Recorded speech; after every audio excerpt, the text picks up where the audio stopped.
ওকে, so আমরা last ক্লাসে যেহেতু কভার করেছিলাম, আপনারা মোটামুটি এখন আই থিঙ্ক যে আপনাদের হাইপোথিসিসের একটা ওরিয়েন্টেশন হয়েছে যে কিভাবে আমরা হাইপোথিসিসটাকে ডেভেলপ করতে পারি, সেটাকে আমরা কিভাবে ক্যালকুলেট করতে পারি, আমরা ক্রিটিক্যাল ভ্যালুটা কিভাবে ডিটারমাইন করি একটা কার্ভে, এবং সেখান থেকে আমরা কিভাবে ডিসিশনটা মেক করি যে আমরা নালকে অ্যাকসেপ্ট করবো নাকি রিজেক্ট করবো। আই হোপ যে এই বিষয়টা আপনারা সবাই ক্লিয়ার, তাই তো? জি স্যার। জি স্যার। তো আমরা গতদিন যেটা দেখেছিলাম জেড ডিস্ট্রিবিউশন, যে জেড ডিস্ট্রিবিউশনের মাধ্যমে আমরা আসলে হাইপোথিসিসটা ক্যালকুলেট করেছিলাম, এবং আমরা হাইপোথিসিস ক্যালকুলেট করার জন্য আমাদের কিছু প্রি অ্যাজাম্পশন আমরা সেট করে নিয়েছিলাম যে কখন আমরা হাইপোথিসিসটা করব, মনে আছে? ক্যারেক্টারিস্টিক্স গুলো মানে অ্যাজাম্পশন গুলো জি স্যার। বলেন তো কি কি ছিল? সে নরমালি ডিস্ট্রিবিউট হতে হবে আর স্যাম্পল 30 এর বেশি হতে হবে। দ্যাট মিন্স আমার ডেটা সেটটা হচ্ছে নরমালি ডিস্ট্রিবিউটেড থাকবে,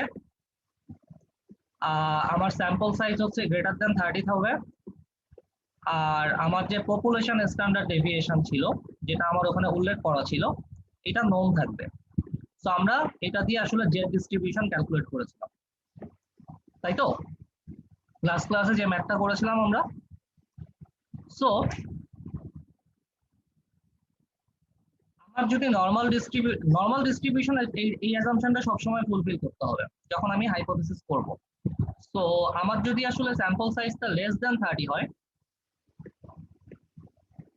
এবং আমার পপুলেশন স্ট্যান্ডার্ড ডেভিয়েশন যেটা হবে সেটা যদি আননোন থাকে, আমরা ম্যাথ করব এটার।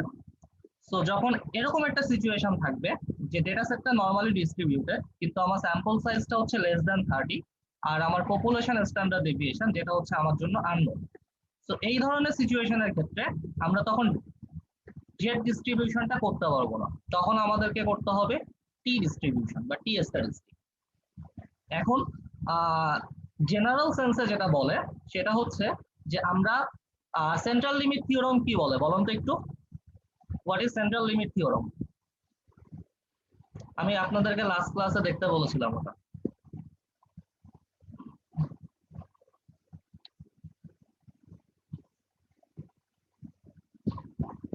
কেউ জানি সেন্ট্রাল লিমিট থিওরাম কাকে বলে? ওকে, সেন্ট্রাল লিমিট থিওরাম বলতে যেটা বোঝায় আমার পপুলেশন আসলে যে ডিস্ট্রিবিউশনই হোক না কেন সেখান থেকে যখন আমি স্যাম্পল কালেক্ট করব সেই স্যাম্পলের মেইন ভ্যালুটা যখন আমি এরকম কার্ভের মধ্যে বসাবো এই কার্ভটা একটা নরমাল ডিস্ট্রিবিউশন শেপ নিবে অলওয়েজ। এটা হচ্ছে আমার সেন্ট্রাল লিমিট থিওরাম। সো এখন আমি সবসময় যেহেতু আমি জানি যে স্যাম্পল সবসময় আমার পপুলেশনকে রিপ্রেজেন্ট করে, দ্যাট মিনস আমি স্যাম্পল যত বেশি নিব তত বেশি আমার পপুলেশনকে আমি সেটাকে রিপ্রেজেন্ট করাতে পারবো। বাট এই ক্ষেত্রে দেখেন যে স্যাম্পল সাইজ অনেক কম, লেস দ্যান 30। সো টি ডিস্ট্রিবিউশনের ক্ষেত্রে একটা প্রি অ্যাজাম্পশন এরকম থাকে যে স্যাম্পল সাইজটা ছোট থাকার কারণে অনেক সময় ডেটা সেটটা আসলে নরমালি ডিস্ট্রিবিউটেড থাকে না বা অনেক সময় সেটা হয় না। তো সেই ক্ষেত্রে আমরা আসলে জেড ডিস্ট্রিবিউশন করতে পারি না, সেক্ষেত্রে আমাদেরকে করতে হয় টি ডিস্ট্রিবিউশন। এই ক্ষেত্রে আপনাদের সাথে আমি কিছু মানে ডিরাইভেশন দেখায় আসি যে আমরা যেহেতু জেড কে বলি আসলে স্ট্যান্ডার্ডাইজড কার্ভ, তো জেড এর যে ফর্মুলাটা যেটা থাকে সেটা হচ্ছে x minus mu divided by sigma, যেটা হচ্ছে আমার স্ট্যান্ডার্ডাইজ নরমাল ডিস্ট্রিবিউশনের formula, x minus mu divided by sigma. এবং আমরা নরমাল ডিস্ট্রিবিউশন হতে গেলে আমাদের দুইটা কন্ডিশন আছে আমরা জানি, সেটা হচ্ছে আমাদের মিন ইকুয়ালস টু 0 আর আমাদের স্ট্যান্ডার্ড ডেভিয়েশন যেটা হবে সেটা হবে ইকুয়ালস টু 1। সো এটার মানে কি? এটার মানে হচ্ছে আমি যদি একটা কার্ভ আঁকি আর এটা যদি আমার মিডল ভ্যালুটা হয় যেটা হচ্ছে আমার মিন বা যেটাকে আমি বলতে পারি 0, সো এদিকে হচ্ছে আমার পজিটিভ দিক আর এটা হচ্ছে আমার নেগেটিভ সাইড।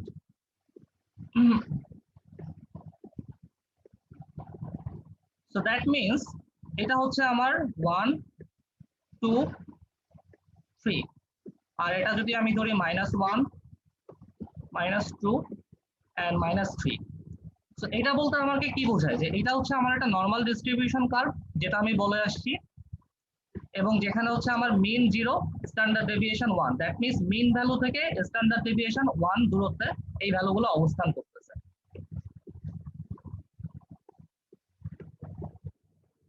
এখন আপনাকে যদি আমি বলা এরকম একটা ধরেন কোশ্চেন আসে যে কোনো একটা পার্টিকুলার ক্লাসে ম্যাথমেটিক্সে স্টুডেন্টের স্কোর মিন স্কোর হচ্ছে 70 উইথ স্ট্যান্ডার্ড ডেভিয়েশন হচ্ছে 10। কোনো একটা পার্টিকুলার ইউনিভার্সিটির কোনো একটা পার্টিকুলার ইয়ারের ম্যাথমেটিক্সের মেইন স্কোর হচ্ছে 70 আর স্ট্যান্ডার্ড ডেভিয়েশন হচ্ছে 1। তাহলে আমরা এরকম একটা কার্ভ ড্র করতে পারি।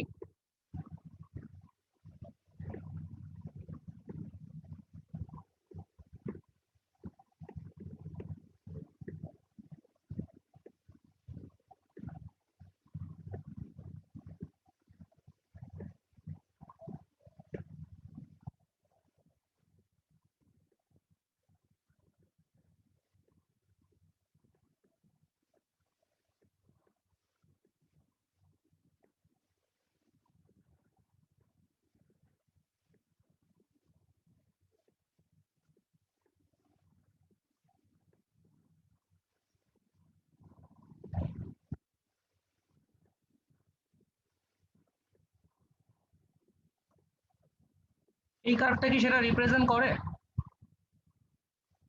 যেখানে হচ্ছে আমার মেইন স্কোর হচ্ছে 70 উইথ স্ট্যান্ডার্ড ডেভিয়েশন হচ্ছে 10, এটা সেটা রিপ্রেজেন্ট করে না? একটু রিপ্লাই করেন আপনারা, আর কোথাও যদি বুঝতে অসুবিধা হয় সেটা বলুন আমাকে। সো এখন যদি আমি এইটা ধরি যে আমার স্ট্যান্ডার্ডাইজ ডিস্ট্রিবিউশন বের করার জন্য, সো আমার এক্স যেটা হচ্ছে আমার ইন্ডিভিজুয়াল ভেরিয়েবলের ভ্যালু, সো আমার এগুলো তো প্রত্যেকটা এক একটা ভ্যালু, তাই তো? সো আলটিমেটলি যদি আমি আমার এই এক্স এর জায়গায় এই প্রত্যেকটা ভ্যালুগুলো ইনকর্পোরেট করি, তাহলে দেখেন তো আমার নেচারটা আসলে এই শেপটা আসে কিনা। আমি যদি এক্স এর জায়গায় 70 বসাই, দ্যাট মিনস আমার ফার্স্ট ভ্যালু, আর আমি জানি আমার মিন ভ্যালুটা হচ্ছে ছিল 70 উইথ স্ট্যান্ডার্ড ডেভিয়েশন ছিল হচ্ছে 10, কত আসে তাহলে?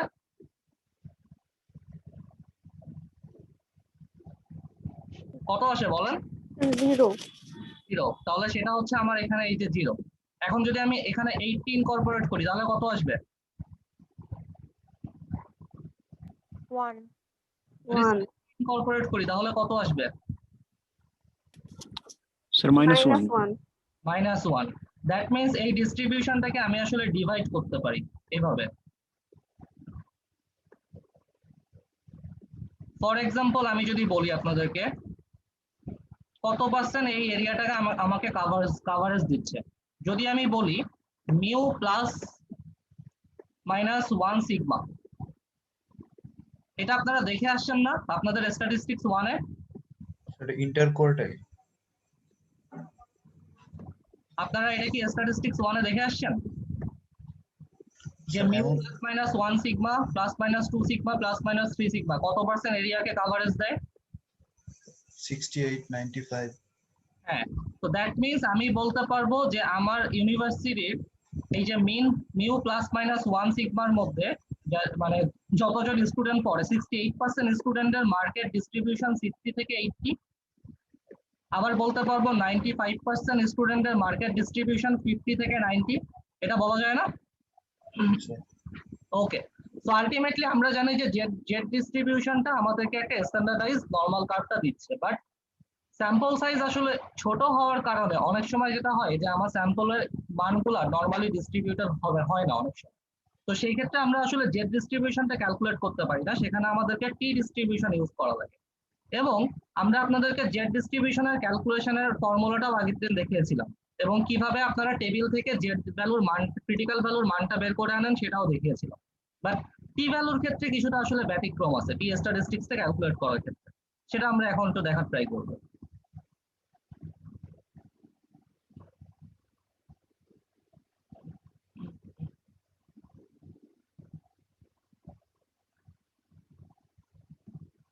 আপনারা কি ম্যাথটা দেখতে পাচ্ছেন? জি স্যার আচ্ছা, দেখেন এখানে একটা ম্যাথ দেওয়া আছে। Study was conducted to determine the effectiveness of a weight loss program. The number below shows the before and after weight of 10 subjects in the program. Is this program effective for reducing weight? Use a 5% significance level. That means কি কোনো একটা particular এরিয়াতে ধরেন weight loss প্রোগ্রামের জন্য কোনো একটা particular intervention দেওয়া হয়েছে, যে ইন্টারভেনশনের মাধ্যমে ওই এরিয়াতে মানুষের ওয়েটটাকে কমানো হবে। এখন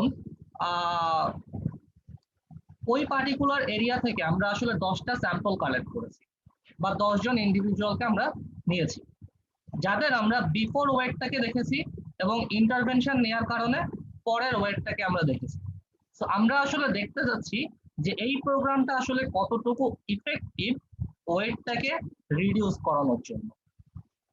ক্লিয়ার কোশ্চেনটা সবার কাছে?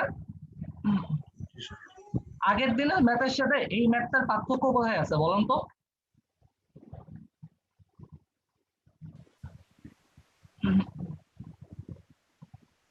আগের দিন যে আমরা ম্যাথটা করেছিলাম সেই ম্যাথে কি কি ইনফরমেশন দেওয়া ছিল যে কারণে এই ম্যাথের ইনফরমেশন গুলো সেটা নাই? একটু ডিটেক্ট করার ট্রাই করেন তো।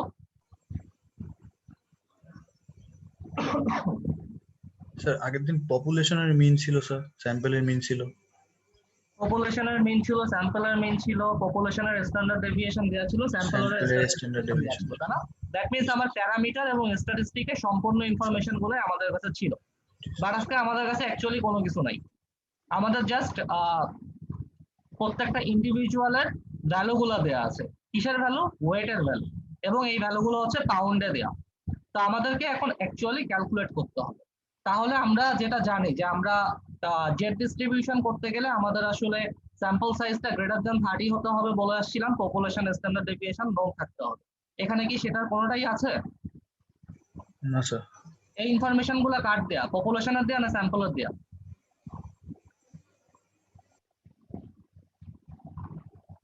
বলেন কার দেয়া? স্যাম্পলের sir. Okay, so that means আমরা কি তাহলে জেড ডিস্ট্রিবিউশন করতে পারবো? না স্যার। না স্যার। না স্যার। আমাদেরকে তখন কি ডিস্ট্রিবিউশনে যেতে হবে, তাহলে আমাদেরকে এখন ক্যালকুলেট করা লাগবে এটা।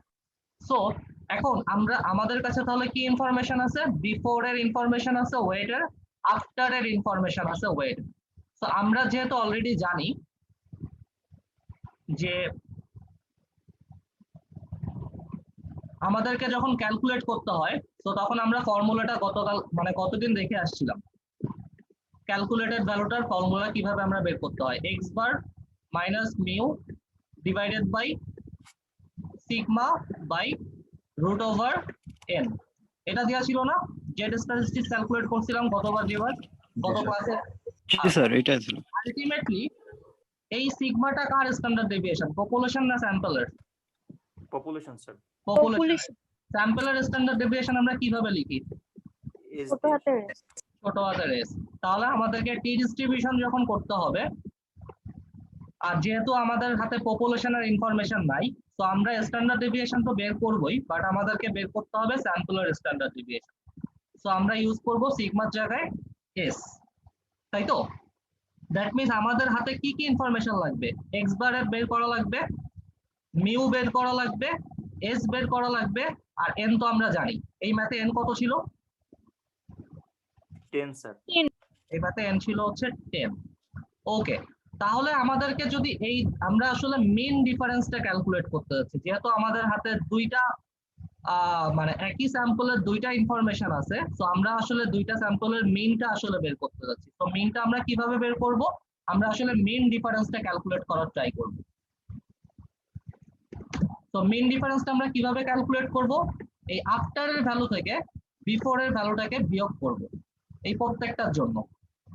বিয়োগ করার পরে যে মানটা আসবে সেটাকে আমরা ডিভাইড করব টোটাল স্যাম্পল সাইজ দিয়ে। That means total sample size হচ্ছে আমার n। তাহলে একটু ক্যালকুলেট করে ফেলেন তো কত আসে দেখেন তো। মেইন ডিফারেন্স ক্যালকুলেট করতেছি। প্রথমে আমরা ডিফারেন্সটা নিব। ডিফারেন্সটা নিচ্ছে হচ্ছে আফটারের ভ্যালু থেকে মাইনাস করতেছি বিফোরের ভ্যালু।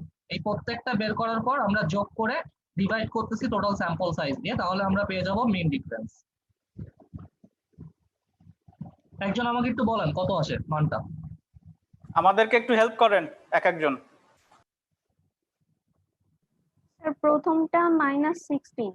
আপনি টোটালটা বের করেন একবারে, মেইন ডিফারেন্স একবারে টোটাল ক্যালকুলেট করেন। এই প্রত্যেকটা মাইনাস করে করে যে ভ্যালুটা আসবে সেটাকে যোগ করে ডিভাইড করবেন টোটাল স্যাম্পল সাইজ দিয়ে।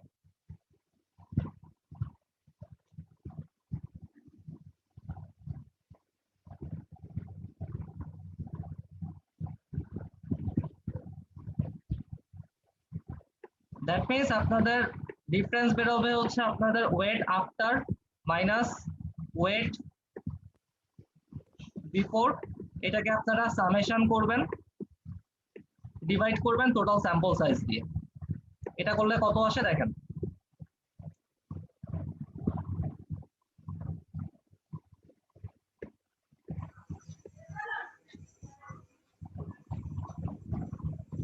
আচ্ছা আমি কোনো হয় ম্যাথ থেকে বের হয়ে আসছি, সরি।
স্যার আমার 15.1 আসছে। 15.1 এটা আসছে? আমার আসছে, জি স্যার এটা আসছে আমার। আচ্ছা সবার কি এটা আসছে? একজন দুইজন করেন যাতে করে আমি একটু মানে দেখে নিতে পারি যে হ্যাঁ ঠিক আছে কি। আচ্ছা ফাইন, সো 15.1 আসছে মেইন ডিফারেন্স। ওকে, এখন আমরা আমাদের এস ভ্যালুটা লাগবে, দ্যাট ইজ আমাদের স্ট্যান্ডার্ড ডেভিয়েশন, তাই তো? সো আমরা স্যার এই মানটা স্যার মেইন ডিফারেন্সটা মাইনাসে আসবে না স্যার?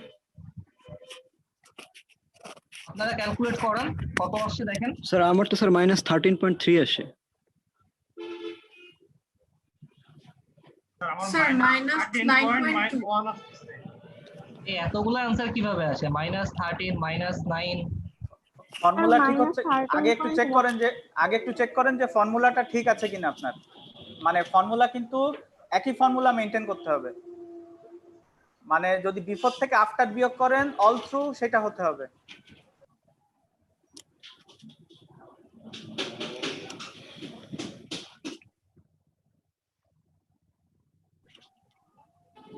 স্যার আমি ক্যালকুলেটে এইভাবে করেছি।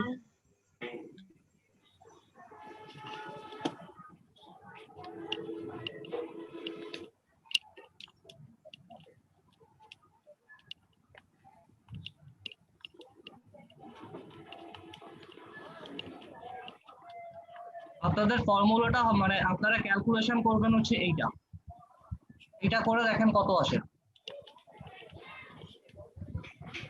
-13.1 জি স্যার এটাই আছে। ওকে আচ্ছা, তো এখন আমাদেরকে ক্যালকুলেট করা লাগবে হচ্ছে standard deviation. So standard deviation calculate করার জন্য আমরা, কেউ কিছু বলতেছিলেন? আচ্ছা ফাইন, তো আমরা স্ট্যান্ডার্ড ডেভিয়েশনটা তো বের করি অ্যাকচুয়ালি ভেরিয়েন্স থেকে, তাই না? সো ভেরিয়েন্সের স্কোয়ার রুটই হচ্ছে আমাদের স্ট্যান্ডার্ড ডেভিয়েশন। সো ভেরিয়েন্সের ফর্মুলা কি? xi মাইনাস x বার স্কোয়ার, তারপর n-1। n-1। তাহলে এই ফর্মুলাটা ইউজ করে আপনাদের রুট ওভার যখনই করবেন তখনই আমরা অ্যাকচুয়ালি পেয়ে যাব আমার স্ট্যান্ডার্ড ডেভিয়েশন। তো আলটিমেটলি তাহলে এখন এইটা ক্যালকুলেট করে ফেলেন আমার স্ট্যান্ডার্ড ডেভিয়েশনটা।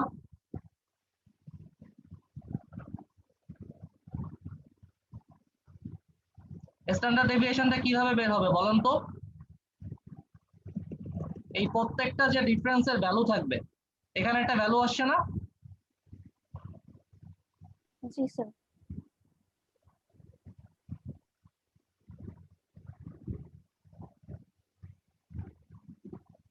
তাই তো? জি স্যার। তাহলে কত আসছে? এই প্রত্যেকটা যে ডিফারেন্সের ভ্যালু আসবে,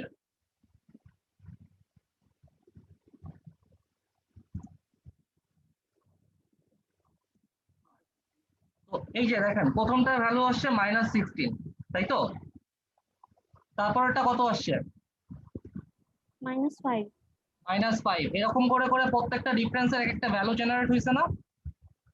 সো কি হবে তাহলে? এই প্রত্যেকটা হচ্ছে আমার xi এর ভ্যালু, আর আমার মেইন ভ্যালু হচ্ছে এইটা। তাহলে আমার ফর্মুলাটা কি বলে? xi minus x bar, that is -16 minus 13.1 divided by n minus 1, that means 10 minus 1। এটা ক্যালকুলেট করে কত আসে দেখেন, সেটা হবে হচ্ছে আমার স্ট্যান্ডার্ড ডেভিয়েশন। স্যার সূত্রটা আবার একটু দেখাবেন স্যার? সরি, বুঝি নাই। স্যার যে সূত্রটা একটু দেখাবেন, ওই যে এখানে লিখছিলেন হোয়াইট বোর্ডে। এই যে সূত্র summation of xi minus x bar square divided by n minus 1, এখানে xi টা কি? ওই যে আফটার এবং বিফোর থেকে আমি বিয়োগ করে ইন্ডিভিজুয়াল প্রত্যেকটা যে ভ্যালু পেয়েছিলাম সেটা হচ্ছে আমার xi।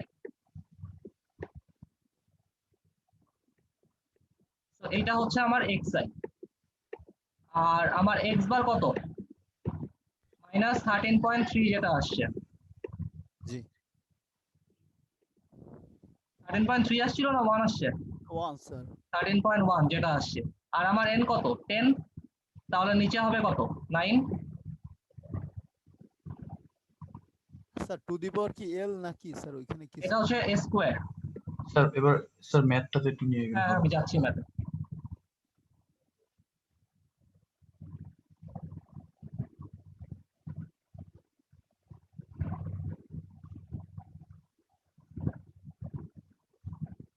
ম্যাথ তো এখন দেখার দরকার পড়বে না। ও, আপনাদের কাছে তো আপনারা ক্যালকুলেটর ইউজ করে করছেন।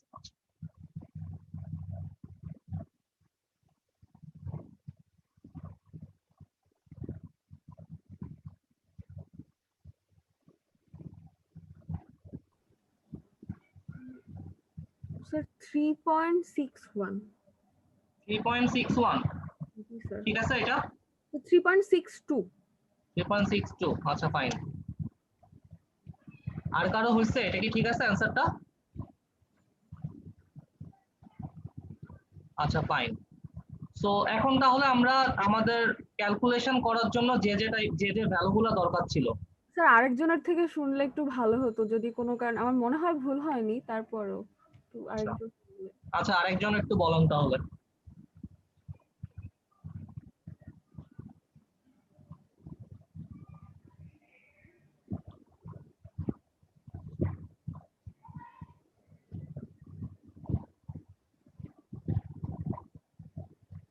অন্য কেউ কি করেনি নাকি?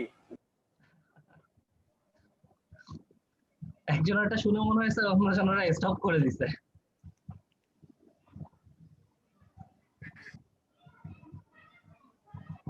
অথবা উল্টা হতে পারে, অঙ্কের উত্তর মেলানোর জন্য সবাই এখন 3.62 দিকে।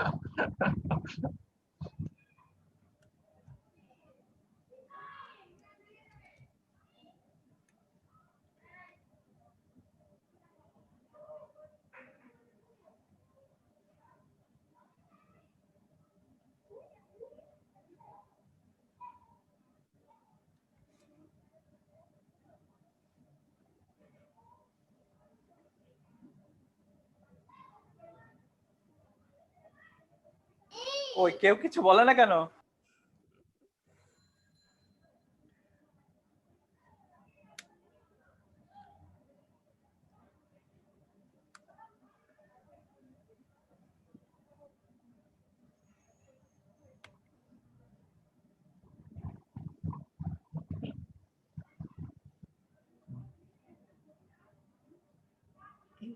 Sir, 3.62. আচ্ছা ফাইন,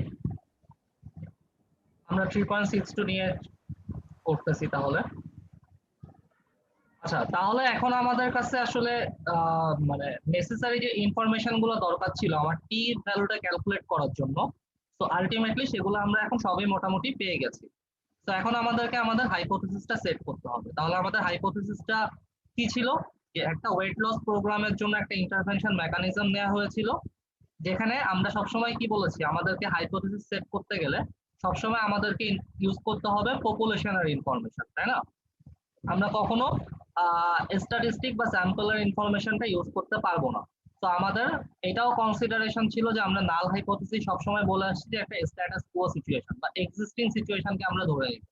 তো আমরা ধরে নিচ্ছি যে আমাদের যে ইন্টারভেনশন প্রোগ্রাম ছিল সেই ইন্টারভেনশন প্রোগ্রামের কোনো ইফেক্ট নাই, বাট আমাদেরকে চেক করে দেখতে হবে যে আমাদের এই প্রোগ্রামটা ইফেক্টিভ এবং এটা হচ্ছে আমাদের ওয়েটটাকে রিডিউস করতে হেল্প করবে।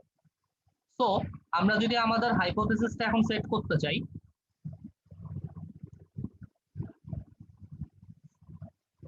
সো আমাদের যে দুইটা হাইপোথিসিস থাকবে, একটা আমরা বলেছিলাম নাল হাইপোথিসিস আর একটা হচ্ছে আমাদের অল্টারনেটিভ হাইপোথিসিস, বা আমরা অন্য নামে চিনি এটাকে রিসার্চ হাইপোথিসিস, বা যেটাকে আমি টেস্ট করে দেখতে চাই।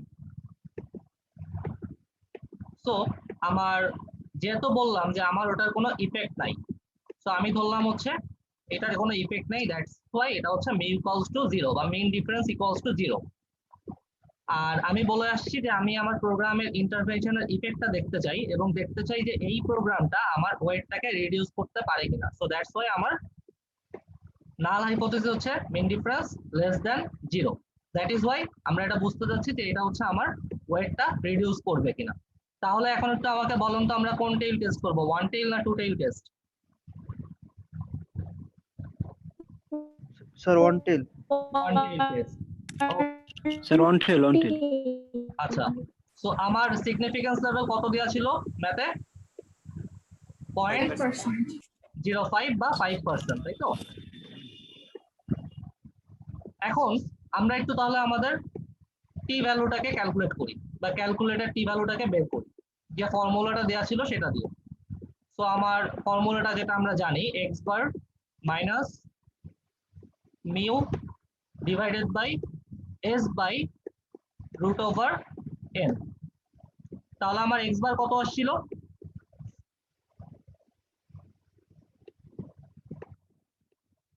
স্যার 13.1। মাইনাস 13.1 না? Sir minus 13.1। মাইনাস 13.1। আর মিউ হচ্ছে আমাদের 0। আমাদের standard deviation, sample standard deviation কত আসছিল?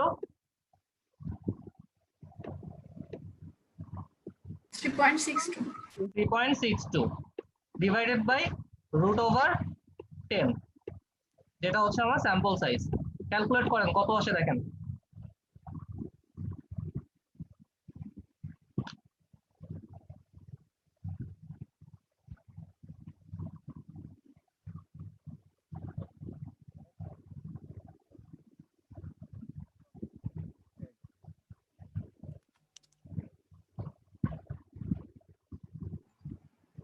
minus 11.49. মাইনাস 11.49 এটা আসছে সবার? জি স্যার। 11.4। তো এখন আমাদেরকে ডিসিশন মেক করতে হবে, তাই তো? আমরা তো আমাদের ক্যালকুলেটেড টি ভ্যালুটা পেয়ে গেলাম। তো এখন আমাদেরকে ক্রিটিক্যাল ভ্যালুটা বের করতে হবে, যে ক্রিটিক্যাল ভ্যালুটা আমাকে ডিসিশন দিবে যে আমি আমার নালকে অ্যাকসেপ্ট করব নাকি আমার নালকে রিজেক্ট করব। তো আমার রুল অফ থাম কি ছিল? যে ক্যালকুলেটেড যে ভ্যালুটা আমরা পাবো সেই ভ্যালুটা যদি লেস দ্যান ক্রিটিক্যাল ভ্যালু হয় তাহলে আমরা কি করি? নালকে অ্যাকসেপ্ট করি না রিজেক্ট করি?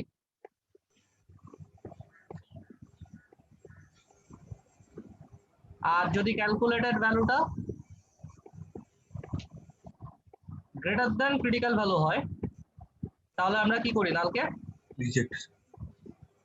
গ্রেটার দ্যান হলে আমরা নালকে রিজেক্ট করি, তাই তো? আর লেস দ্যান হলে আমরা নালকে অ্যাকসেপ্ট করি। অথবা আমরা আমাদের কার্ভ থেকেও সেটা দেখতে পারি যে কার্ভের কোন রিজিয়নে ভ্যালুটা পড়তেছে। সো আমরা যদি এরকম একটা নরমাল ডিস্ট্রিবিউশন কার্ভ এখন এঁকে ফেলি, এটা কোন টেল হবে? রাইট টেল না লেফট টেল?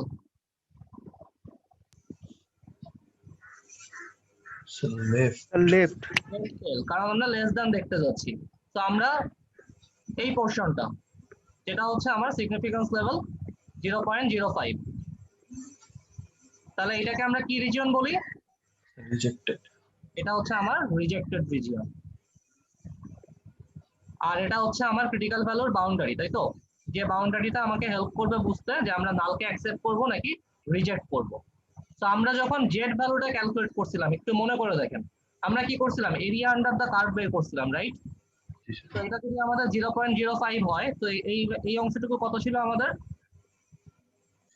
0.45। 0.45, কারণ আমরা জানি এরিয়া আন্ডার দ্য কার্ভ হচ্ছে 100% অথবা 1। সো এইটুকু হচ্ছে আমরা 0.45 বের করেছিলাম, যেখান থেকে আমরা জেড টেবিলের মাধ্যমে এরিয়া আন্ডার দ্য কার্ভ 0.45 এর ভ্যালুটা যতটুকু আসে সেটা দিয়ে আমরা ক্রিটিক্যাল ভ্যালু বের করে নিয়ে আসছিলাম।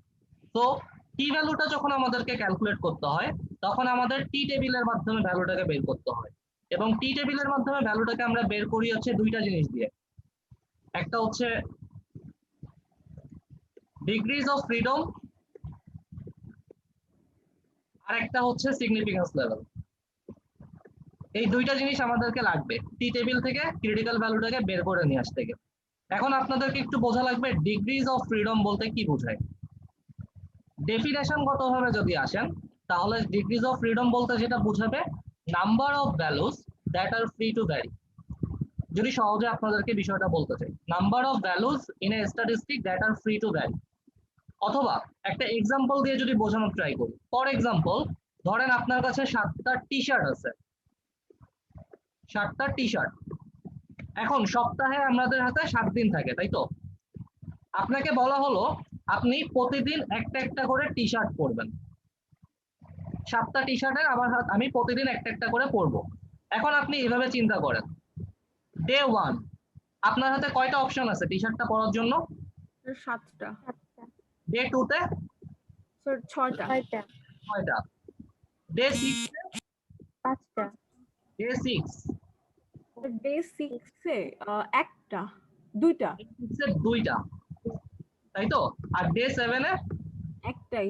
ডে 7 এ আমার কোনো অপশন নেই অ্যাকচুয়ালি, জি তাই না? যেটা অবশিষ্ট আছে আমাকে সেটাই পড়তে হবে। সো দ্যাট মিন্স আমি যদি এই সিরিজটার কথা চিন্তা করি, তার মানে আমার হাতে কয়টা অপশন আছে? 6 দিনের অপশন ছিল যে আমি চুজ করে করে পড়তে পারবো। বাট এই 7 নাম্বার ডেতে গিয়ে অ্যাকচুয়ালি আমার হাতে কোনো অপশনটা নাই। সো দ্যাট মিন্স আমি আসলে ডিগ্রিজ অফ ফ্রিডমকে এটাই বোঝার ট্রাই করি যে আমার হাতে যে ভ্যালুগুলো আছে সেই ভ্যালুটা আসলে কতটুকু ইন্ডিপেন্ডেন্ট ওয়েতে ভ্যারিটা করতে পারে, যেটা আমাকে অ্যাকচুয়ালি বুঝাবে degrees of freedom. So degrees of freedom calculate করার জন্য আমরা আসলে যে ফর্মুলাটা ইউজ করি সেটা হচ্ছে n-1। এখন একটু আপনারা বোঝার ট্রাই করেন, এই ম্যাথে আসলে আমাদের n কত ছিল? 10 আর -1, তার মানে আমার ডিগ্রিজ অফ ফ্রিডম হচ্ছে 9। তাহলে আমাকে টি ভ্যালু ক্যালকুলেট করার জন্য টি টেবিলে যখন আমি যাব সেখানে আমাকে দুইটা জিনিস দেখা লাগবে, একটা হচ্ছে 9 ডিগ্রিজ অফ ফ্রিডম আর সিগনিফিকেন্স লেভেল হচ্ছে 0.05। এখন আমরা ওই টি শার্টের উদাহরণটা নেই, তাহলে কি আমাদের ওই 7 নাম্বার ডেতে হচ্ছে ডিগ্রিজ অফ ফ্রিডম নাই এরকম? হ্যাঁ, কারণ 7 নাম্বার ডেতে কি আপনার হাতে কোনো অপশন আছে শার্ট চুজ করার? আর না স্যার। যেটা একটা আছে সেই একটাই তো আপনাকে পড়তে হচ্ছে, তাই না? স্যার আরেকটা প্রশ্ন, ওই যে রিসার্চ হাইপোথিসিস যেটা, ওইটা কি H1 দিয়ে প্রকাশ করা হয়? HA অথবা H1 যে কোনো একটা দিতে পারেন আপনি, আইদার A অথবা 1, এই দুইটা যে কোনো একটা, ঠিক আছে? জি স্যার। ওকে, আপনার কোশ্চেনটা আবার একটু করেন। রিসার্চ হাইপোথিসিস মানেই যেটা আমরা ধরে নেই যে নাল হাইপোথিসিস, মানে আমরা যখন বলি যে কোন একটা হাইপোথিসিস মানেই হচ্ছে নাল হাইপোথিসিস। যখন আমরা নাল হাইপোথিসিস বলি অটোমেটিক্যালি এর এগেইনস্টে অল্টারনেটিভ হাইপোথিসিস চলে আসে। তো আপনি যদি বলেন যে রিসার্চ হাইপোথিসিস, ইট মিনস আমরা কমন সেন্স অ্যাপ্লাই করে যেটা ধরে নিব যে আপনি নাল হাইপোথিসিসের কথা বলছেন কোন পার্টিকুলার একটা রিসার্চের ক্ষেত্রে, ঠিক আছে? জি স্যার। ওকে, সো এখন আমরা তাহলে আমাদেরকে টি টেবিল থেকে টি ভ্যালু ক্রিটিক্যাল ভ্যালুটা বের করে নিয়ে আসতে হবে। কিভাবে বের করব? 9 ডিগ্রিজ অফ ফ্রিডম এবং আমাদের সিগনিফিকেন্স লেভেল ছিল 5%, দ্যাট ইজ 0.05। সো ওনারা কি জানেন এই টেবিলগুলো কোথায় আছে কিংবা পাওয়া যায়? বলছিলাম লাস্ট দিন ওনাদের স্ট্যাটিস্টিক্স বইয়ের লাস্টে দেখবেন আপনারা। আচ্ছা, সো আমার কাছে এই যে টি টেবিলের একটা ডিস্ট্রিবিউশন এখানে দেয়া আছে। সো দেখেন এই যে লেফট সাইডে আমাদের ডিগ্রিজ অফ ফ্রিডম দেখাচ্ছে, এখানে আমাদের সিগনিফিকেন্স লেভেলগুলো আমরা পাচ্ছি। সো আমাদেরকে দেখতে হবে আসলে 9 ডিগ্রিজ অফ ফ্রিডম, এই যে লেফটে 9 ডিগ্রিজ অফ ফ্রিডম, এবং এই যে এইগুলো হচ্ছে আমার সিগনিফিকেন্স লেভেল, দ্যাট ইজ এই যে 0.05। সো এই যে 9 ডিগ্রিজ অফ ফ্রিডমের সময় আমার যে 0.05 সিগনিফিকেন্স লেভেলের ভ্যালুটা এখানে আমি পাচ্ছি 1.83। তাহলে আমার ক্রিটিক্যাল ভ্যালু কত পাচ্ছি আমি? তাহলে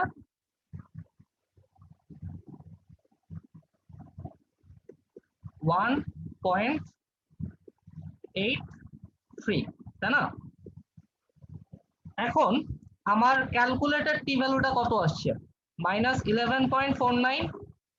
দ্যাট মিনস এইটা এরকম সামথিং কোনো একটা জায়গায় থাকবে।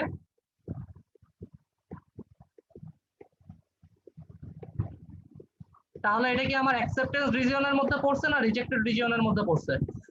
Rejected, rejected. দ্যাট মিনস আমার নাল হাইপোথিসিস তাহলে কি হচ্ছে? রিজেক্ট। রিজেক্ট। ক্লিয়ার? তাহলে টি ডিস্ট্রিবিউশনটা আমরা কিভাবে ক্যালকুলেট করি?